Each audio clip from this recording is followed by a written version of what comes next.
কচুর শাক রান্না করবো। কচুগুলোকে কেটে ধুয়ে নেব।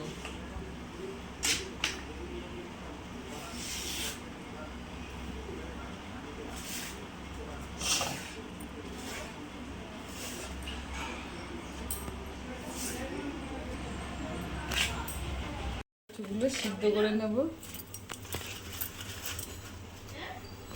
কচুগুলো সিদ্ধ হয়ে গেছে, এবার নামিয়ে দেবো।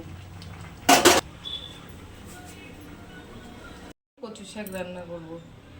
কড়াইয়ে তেল দিলাম, তাতে লবণ হলুদ মাখিয়ে ইলিশ মাছের মাথাগুলো ভাজা হয়ে গেছে, তুলে নেবো। তেল আছে, আর একটু তেল দিলাম কড়াইয়ে, দুটো ফোড়ন দিলাম।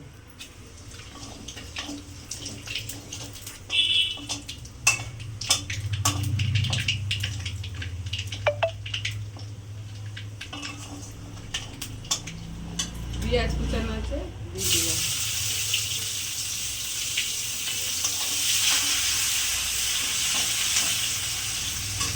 পেঁয়াজটা ভাজা ভাজা হয়ে গেছে, এবার রসুন আর লঙ্কা বাটাটা দিয়ে দিই।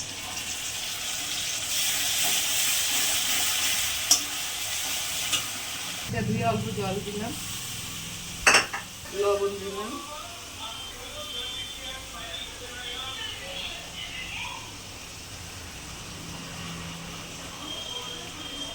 হলুদ দিলাম, চিনি দিলাম,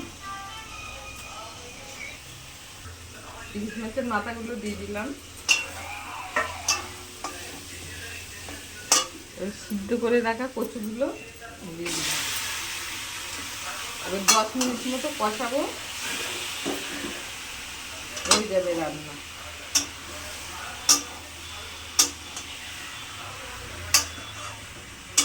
দশ মিনিট মতো নাড়াচাড়া করতে হবে। কচু শাক আর একটুখানি নাড়াচাড়া করবো, হয়ে যাবে। কচু শাক নামিয়ে দেবো।